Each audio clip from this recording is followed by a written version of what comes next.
La historia del diario La Prensa de Panamá ha sido un viaje accidentado, emocionante, peligroso y aleccionador. Y quienes somos parte de esa historia, lo hemos sentido tanto gratificante como frustrante. Nacido con todas las posibilidades en contra, consiguió persistir, creciendo, prosperando y floreciendo.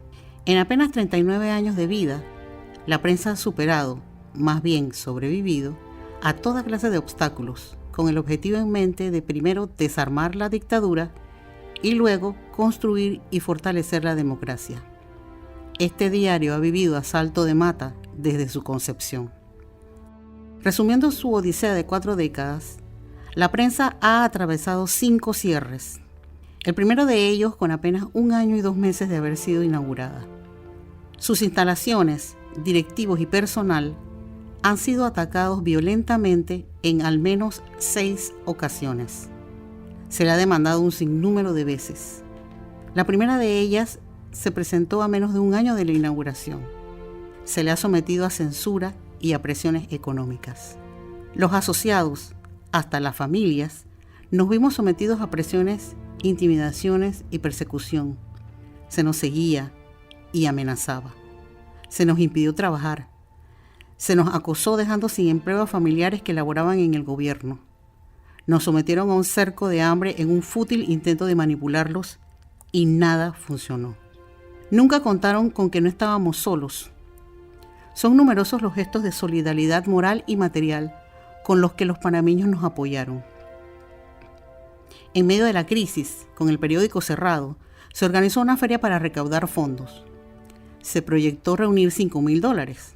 La gente acudió masivamente sin dejarse intimidar por los militares armados que rodearon el sitio, ni por las cámaras montadas para espantarlos. Se recabaron $25,000. Estando el periódico cerrado, un señor de nombre Tito Thomas abordó al doctor Winston Robles, entonces director, y le ofreció comprar acciones de La Prensa. Las pagó y no contento con eso salió a promover entre sus conocidos y amigos la compra de acciones para apoyar al periódico clausurado. Eso es confianza y respeto. Se recibieron ingentes donaciones de alimentos y productos de higiene destinados a los empleados que estaban literalmente en la calle. Recuerdo a Francisco Pancho Arias, el gerente de entonces, al teléfono, incansable, pasando el sombrero entre sus amigos industriales y empresarios, gestionando empleos temporales y donaciones para el personal. Así como verlo con su esposa, Carmen, organizando bolsas de comida, encargándole a quienes venían a buscar las suyas que avisaran a los que faltaban y haciendo arreglos para llevarlas a quienes no podían venir. Y esto es solo una pequeña muestra. Hoy, a pesar de que no hay presidentes designados desde los cuarteles, la situación sigue siendo muy delicada. La democracia no es solo acudir a las urnas, se requiere una justicia que funcione, una asamblea decente, honradez en la gestión pública, ciudadanos que no promuevan, acepten o participen en actos de corrupción, una educación de calidad que asegure un futuro digno a todos los panameños. Falta mucho. Por momentos parece que volvemos al punto inicial. Más que nunca se requiere de ciudadanos que participen activamente y para ello es necesario un periodismo fuerte, motivado e independiente que supervise la gestión pública. Mi nombre es Yasmina Reyes. Trabajé en el diario La Prensa como periodista desde 1984 hasta 2017. Mis primeros años fueron marcados por la difícil situación política y viví de cerca los últimos 2 cierres que dejaron al periódico casi 3 años fuera de circulación.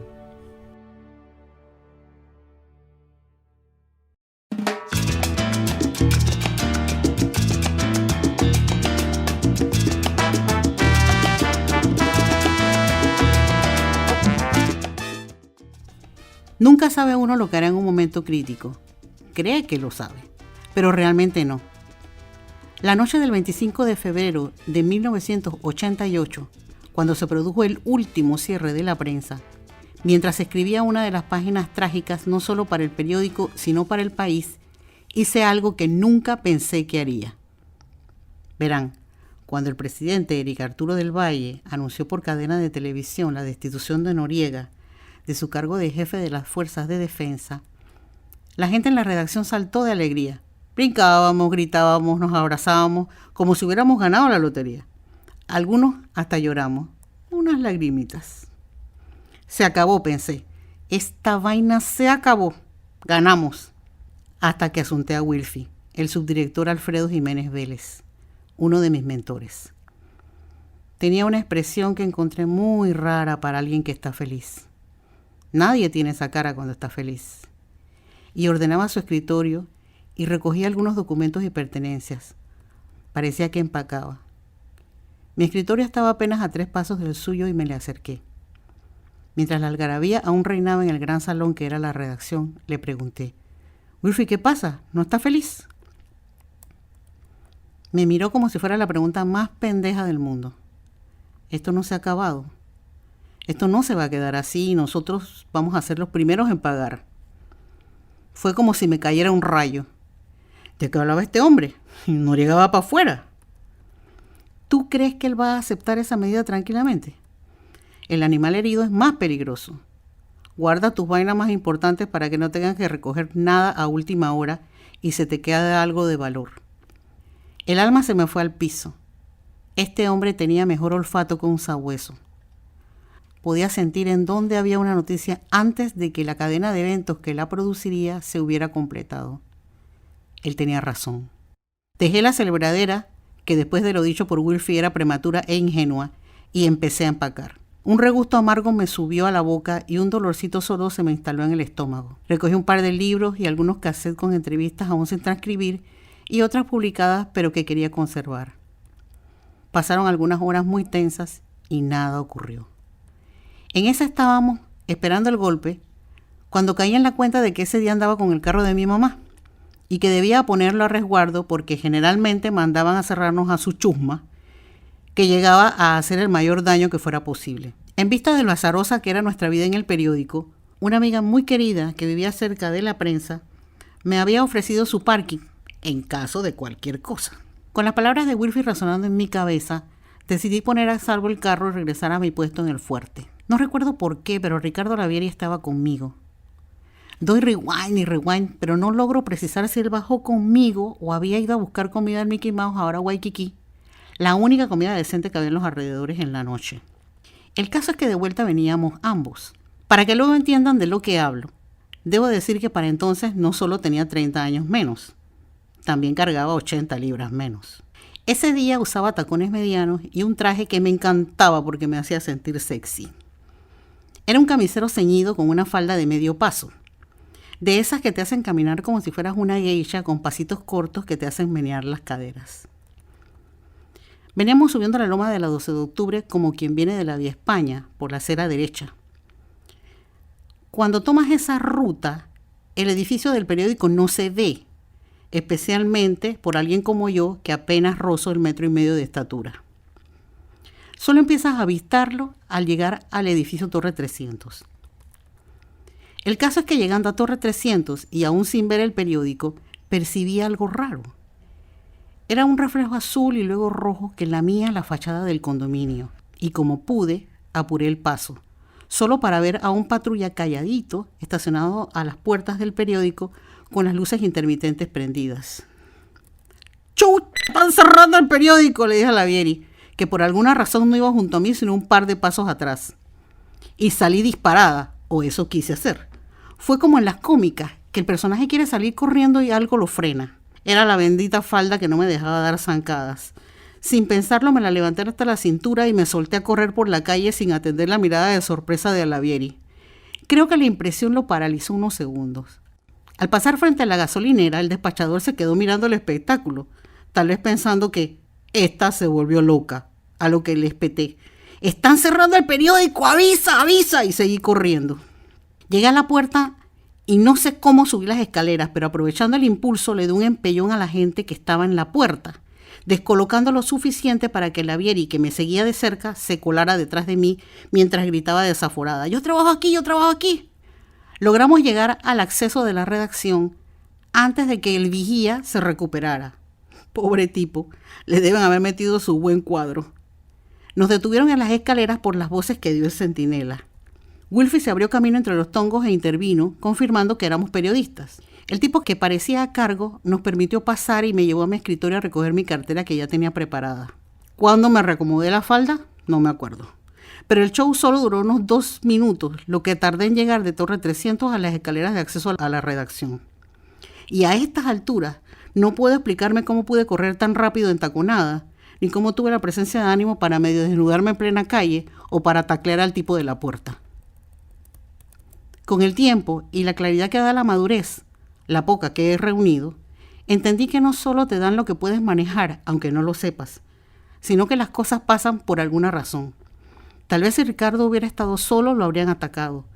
Que si ese día no me hubiera llevado el carro, Ricardo habría estado solo. Que si no hubiera atendido a la experiencia de Wilfie, las cosas habrían resultado diferentes. A estas alturas, agradezco que a pesar del peligro que nos rodeaba esa noche, nadie salió herido, y me quedó una anécdota cómica de la que pude reírme un tiempo después. Porque esa noche, cuando salimos del periódico y ya fuera de la vista de los gorilas, solo pude llorar.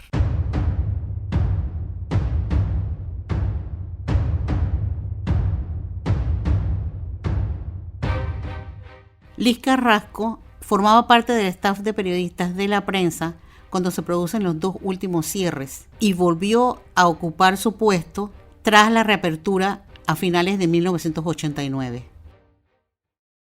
Ese día yo había salido relativamente temprano y aproveché para ir al cine.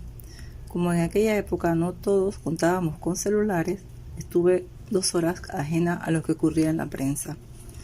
Cuando me iba para la casa, me encontré con un colega de otro medio quien me abordó para conocer cómo había sido el cierre.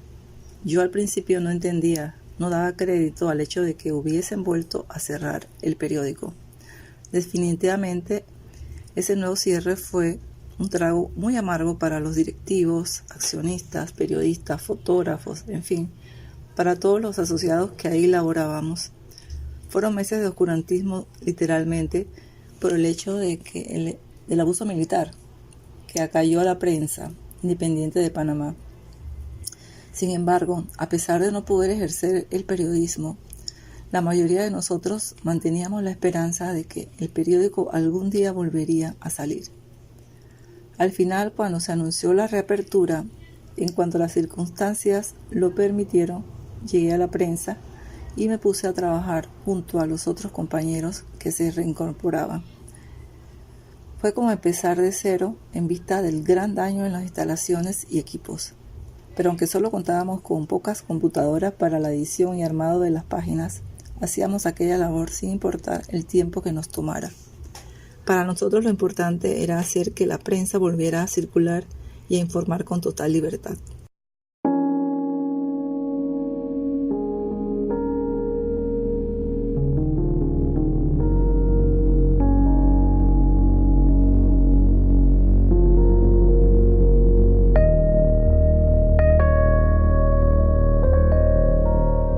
Migdalia Fuentes de Pineda nos comparte su testimonio. Migdalia era la jefa de redacción de la prensa cuando se produjeron los 2 últimos cierres, 1987 y 1988. Y fue una de las primeras en llegar al periódico el 25 de diciembre de 1989, cuando se produjo la reapertura. Bueno, la situación de la venta de las legumbres surgió a raíz de que no teníamos ninguna entrada debido a que los medios cerraron. Como los medios cerraron, tampoco había ninguna acción para recabar dinero, ya sea a través de relaciones públicas, a través de folletos, a través de afiches. No teníamos ingresos realmente. Mi esposo y yo estábamos recién casados. Mi esposo recibió también su despido, todo debido a razones políticas, cuando realmente él no tenía nada que ver en el asunto. Pero a raíz de la situación decidimos dedicarnos a vender legumbres y frutas. Mi esposo hacía dulces, unos dulces riquísimos que se vendían muy bien, de zanahoria, de chocolate, dulces de jengibre, dulces de diferentes naturalezas. Lo hacíamos y lo vendíamos, estaban muy bien cotizados. Las legumbres las vendíamos también. Yo estaba dando clases en AUSMA, como siempre, Mi esposo daba clases en el instituto, estaba dando clases en las esclavas, después dio clases en otra escuela, lo que nos permitía de alguna forma tener un ingreso. Claro que era un ingreso limitado. Las legumbres representaron una entrada para nosotros y realmente una enseñanza. Nos ayudó a comprender lo que significa vender artículos perecederos como la lechuga, artículos que no se pueden conservar mucho tiempo porque se dañan. En fin, todas esas cosas significaron un aprendizaje. Llegamos a ser una buena clientela, repartíamos los productos, nosotros mismos los empacábamos en la casa y a veces iban los colegas de la prensa a ayudarnos porque teníamos mucho apoyo. Hay un detalle que a mí me parece bien interesante y siempre lo recuerdo, sabes, con mucho cariño. Cuando nosotros estábamos en esta época de la crisis, lo interesante era saber que a la casa de nosotros, que era prácticamente una redacción, llegaban los colegas de la prensa y ellos, el que llegaba primero cocinaba, limpiaba la casa, lavaba los platos y todos podían comer allí cuando llegaban. Algunos traían algo, otros llegaban y comían y se iban. Teníamos 2 camisetas que había que lavarlas porque eran las camisetas de la lucha.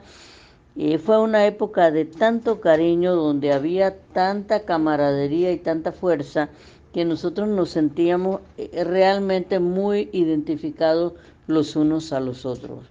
La venta de verduras fue realmente una gran enseñanza y una demostración del respeto que uno tiene que tener por sí mismo, ¿no? En el sentido de que la dignidad está por encima de cualquier cosa. Esa fue la primera enseñanza que recibimos de ese trabajo, que no era fácil, que nosotros no conocíamos, pero que logró darnos una gran disciplina.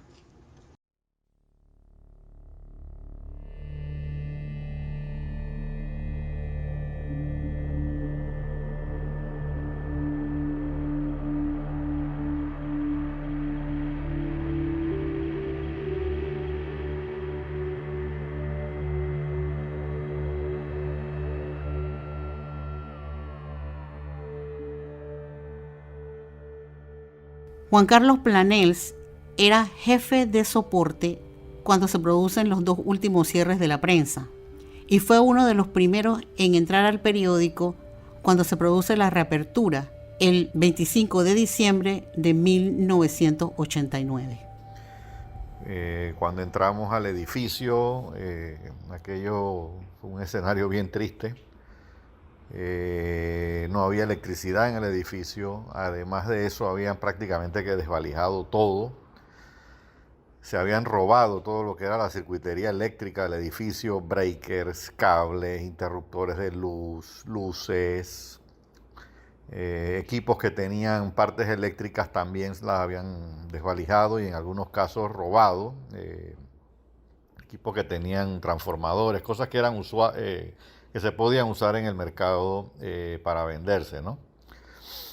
Me acuerdo que sí, caminamos todas las instalaciones, todo destruido. Y aquello decíamos, Chuleta, esto iba a tomar semanas, meses tal vez, volver a recuperar o poner las instalaciones a como estaban al momento del último cierre, ¿no? Finalmente, efectivamente, nos habíamos puesto de fecha objetivo el 8 de enero y bueno, como por arte de magia, al 7 de enero ya habíamos logrado tener parte del equipo de los periodistas listo. En ese momento contábamos con 4 terminales habilitadas. El equipo de fotocomposición, al final acoplamos unos laser printer que estaban recién saliendo al mercado para ese momento, que pudimos acoplarlos ahí al sistema de redacción.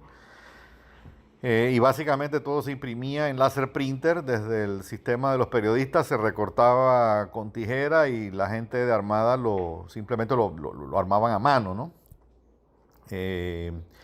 Esa edición decidimos sacar un periódico de 16 páginas porque fue lo que logramos poner a funcionar en la rotativa de aquel momento, 4 unidades de impresión. Así que dijimos, bueno, vamos a hacer 16 páginas, que era lo que la rotativa podía, lo que se había podido recuperar de la rotativa en ese momento. Y 4 terminales que en realidad era muy poco para poder alimentar contenido. Así que ahí prácticamente pusimos a los más rápidos a escribir. Estaban escribiendo, de repente tenían que pararse, venir los correctores a revisar, los periodistas iban como mandando también sus notas y finalmente logramos cerrar el periódico, o sea, logramos poder cerrar la edición y en ese momento, bueno, logramos imprimir, recuerdo que eran las 8:30 de la mañana y todavía estábamos imprimiendo. Y bueno, la verdad que el público estaba esperando el periódico, se vendió muy bien ese día. La verdad que fue como, ese día creo que todos nos sentimos orgullosos de lo que habíamos hecho, de todo el trabajo que se hizo en la época de la dictadura. Siento yo que fue como el premio mayor el haber podido estar durante la salida de esa edición, ¿no?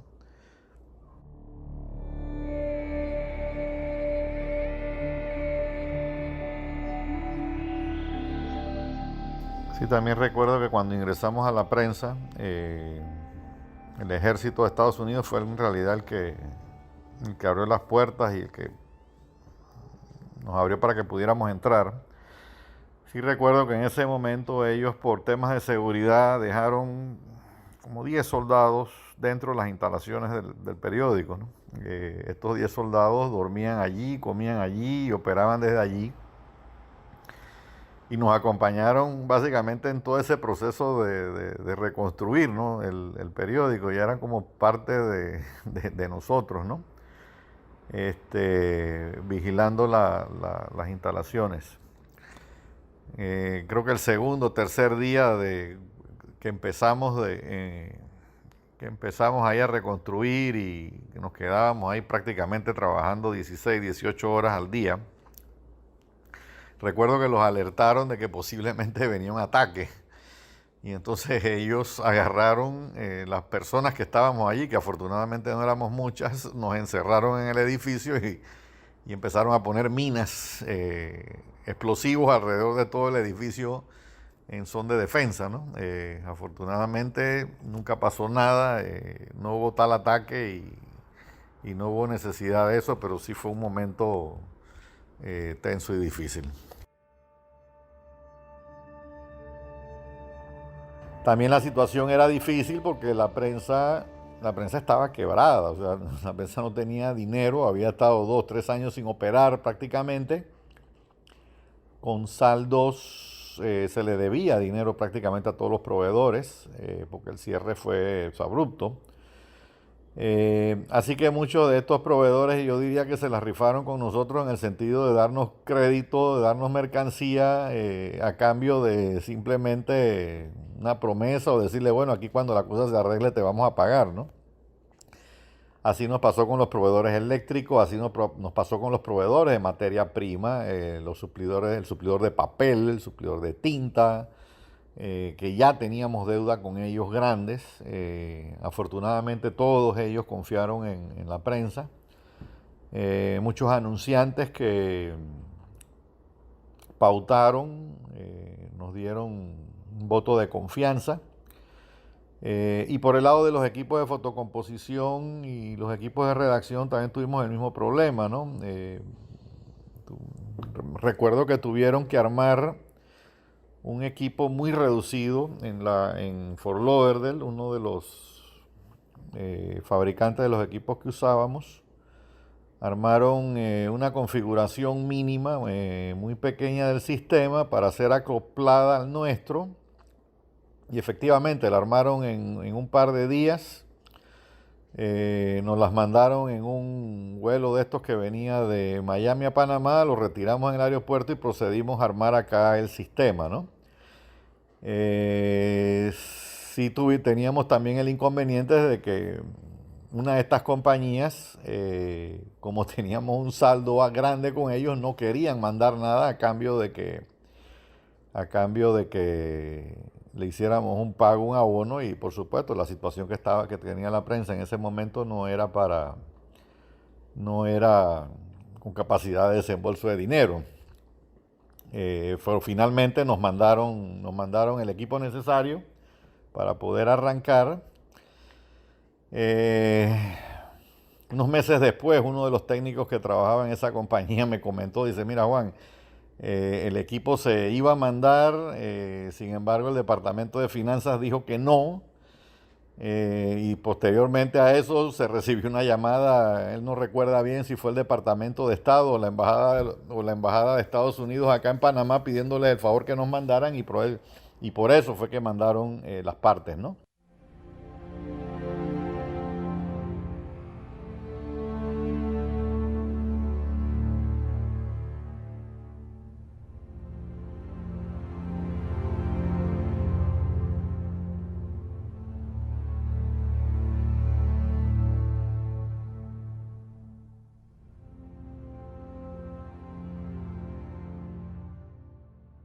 Para construir el futuro, debemos saber de dónde vinimos.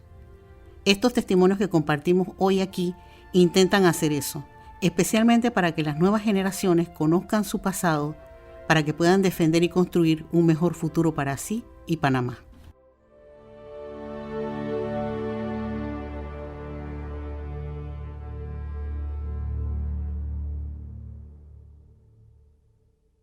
Este podcast es un trabajo especial del diario La Prensa. Producción y locución, Yasmina Reyes. Grabación y edición, Miguel López.